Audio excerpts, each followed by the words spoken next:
Ben, bonjour tout le monde. Je voudrais tout d'abord vous offrir mes excuses pour ne pas être avec vous aujourd'hui. C'est un engagement familial. Agréable, je le reconnais, parce que c'est des vacances. Mais ça reste quelque chose de non négociable, parce que c'est un engagement de famille.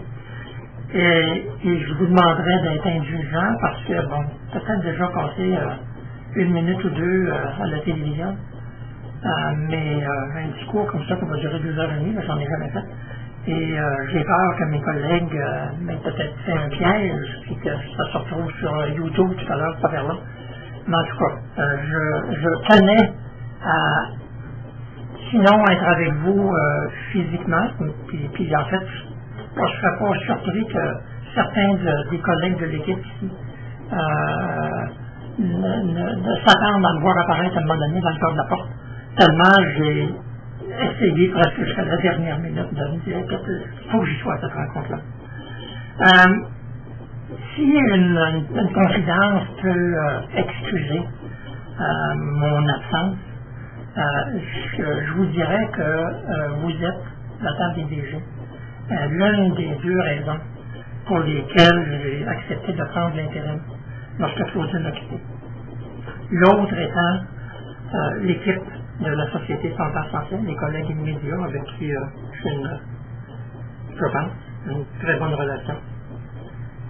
Et comme je leur disais, quand on a eu notre première rencontre d'équipe, je me souviens, parce que moi je suis un des vieux meubles de l'affaire, je me souviens de l'entrée dans le mouvement de la santé en français de chacun d'entre vous. J'ai un vif souvenir de ce moment-là. Je pense par exemple, puis à toi Élise, le premier comité qu'on a eu sur l'étude de la santé communautaire en français, alors que j'étais à la FCFA. Paul, son premier forum communautaire sur la santé en français à Dartmouth, en 2001-2002. Annie, au bureau de direction de la FCFA, quand le dossier prenait son envol à l'intérieur de la fédération. Luc, quand on est allé dans le nord de l'Alberta, là encore, pour rencontrer un groupe de gens de la région de Saint-Paul pour discuter de santé communautaire. Puis je pourrais continuer comme ça, faire le tour du pays. Alors pour moi, si vous êtes un groupe important, puis vous savez que mon absence, ça ne reflète pas du tout mon engagement et le confort que j'ai à être avec vous autres. Parce que vous êtes un groupe important, parce que vous êtes les principaux animateurs de ce mouvement-là. C'est chez vous, dans chacun de vos milieux, que ça se passe.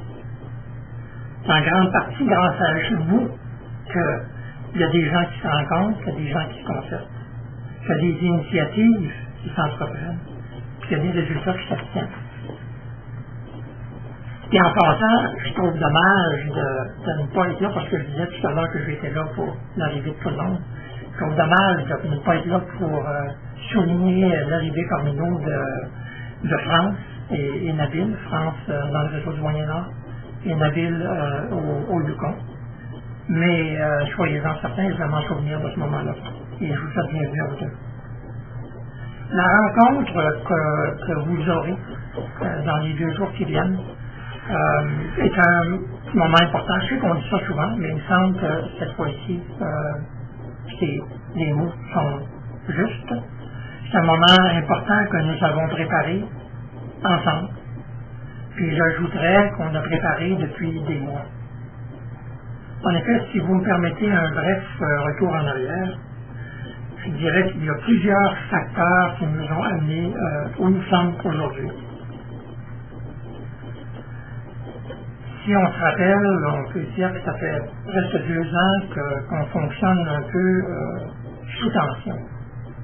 Tension créée par un ensemble de facteurs. Je vais en nommer quelques-uns, je pense que c'est important de les rappeler. D'abord, une machine au ralenti. On est en 2008. La feuille de route est supposée être renouvelée. Elle ne l'a pas été encore. On fonctionne avec des ressources limitées. On le fonctionne comme ça pendant 1 an, presque 1 année et demie en fait, si on inclut le moment où les fonds sont arrivés dans nos ventes. Et puis tout à coup, là, il faut partir à plein régime. Parce que là, il y a des appels de propositions, il y a des propositions préparées, il y a des lancements de projets, et ainsi de suite. Mais on ne peut pas, quand on est des petites organisations comme les nôtres, où la réserve de carburant n'est pas nécessairement énorme, quand on dit qu'on fonctionne avec des ressources limitées, c'est souvent vraiment très limité. Et quand on est obligé, comme ça, du jour au lendemain, de repartir la machine, il y a ça crée des tensions. Un autre facteur important, je pense, c'est l'imposition par Santé Canada de nouvelles façons de fonctionner, des façons qui sont plus lourdes, c'est qu'on pense aux mesures d'arrangement, aux multiples évaluations, et ainsi de suite. Puis je mentionnerais aussi, comme un troisième facteur, la nature de notre gouvernance. Moi, je suis très fier d'appartenir à un mouvement. Je pense qu'on est un peu unique dans la communauté francophone et acadienne, dans le sens qu'on a beaucoup de contrôle. Le degré de contrôle qu'on a sur l'attribution, l'allocation des ressources est inhabituel. Par contre, le prix à payer pour ça, c'est qu'on se retrouve souvent à la société en français, en tout cas, entre l'arme et l'écorce, entre le gouvernement et le terrain. Et il y a des tensions qui naissent de ça. Un autre facteur que j'ajouterais, puis vous allez vous en souvenir, c'est l'introduction dans le programme de Santé Canada d'une nouvelle composante, celle du FLAC, la formation linguistique et l'adaptation culturelle, qu'on a rebaptisée pour un peu mieux l'apprivoiser. RH+. Ben, ça aussi, ça nous a pris quelques mois à l'apprivoiser. On a été un an et demi à avoir du mal à se lancer dans l'action dans ce volet-là. On n'oubliera pas non plus le changement à la direction de la Société Santé en Santé au début de 2009.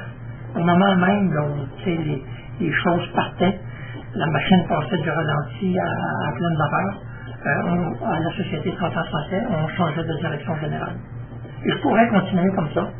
Il y a un paquet de facteurs, mais je les rappelais juste pour qu'on réalise que la situation dans laquelle on est aujourd'hui, c'est pas venu comme ça du jour au lendemain. Que c'est une suite d'éléments importants qui l'ont apporté.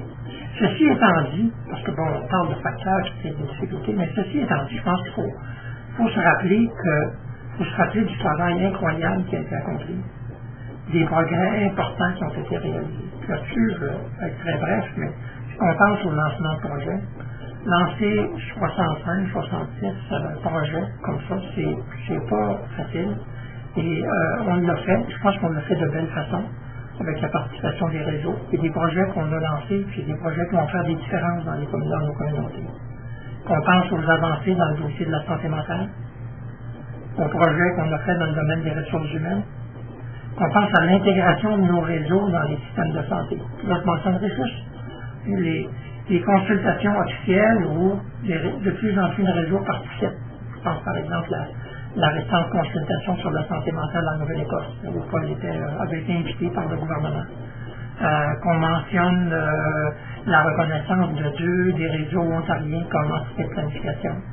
L'entente de collaboration entre le réseau Vitalité au Nouveau-Brunswick et la Société de santé et mieux-être. Alors, des choses comme ça, c'est des développements qui sont importants. Par contre, si j'avais une image, si j'avais une photo à aller chercher, je dirais que c'est probablement la photo de la rencontre de Fredericton, où là, j'ai eu l'impression que la rencontre des différents facteurs qui avaient affecté notre fonctionnement depuis quelques mois, ces facteurs-là se sont cristallisés, puis la marmite a sauté un peu. Et à ce moment-là que, à votre demande, on a entrepris de revoir ensemble la situation. Ça a peut-être été un petit peu long, parce que bon, la rencontre de Fredericton, c'est septembre 2010, on est en juin 2011, mais vraiment, pour moi, je ne suis pas sûr du tout que le temps qui est passé depuis ce temps-là n'était pas nécessaire. Je pense que si on regarde la chose, on voit qu'il y a toutes sortes d'événements, de développements qui sont passés depuis ce temps-là, qui font que le cheminement se fait peut-être de façon plus naturelle, puis peut-être de façon plus profonde. Alors, les événements, les développements des derniers mois nous permettent d'ajuster le focus, de réaliser qu'on en a peut-être un peu beaucoup dans nos assiettes, de nous convaincre du besoin de prioriser. On se parle du point de vue de la société, de la permanence à Ottawa. J'imagine que c'est probablement semblable chez vous. Au sein de l'équipe de la société ici à Ottawa, à cause des ressources humaines limitées, bon, on a eu le départ d'André et puis Claudine, on a tenté de départager les multiples dossiers, d'identifier les essentiels, de ceux qui requièrent une attention immédiate, ceux qui peuvent attendre un peu. On a aussi développé une approche de travail plus en équipe. Et on a la chance de pouvoir compter sur des ressources externes qui ajoutent aux forces de notre équipe. Alors je vous dirais que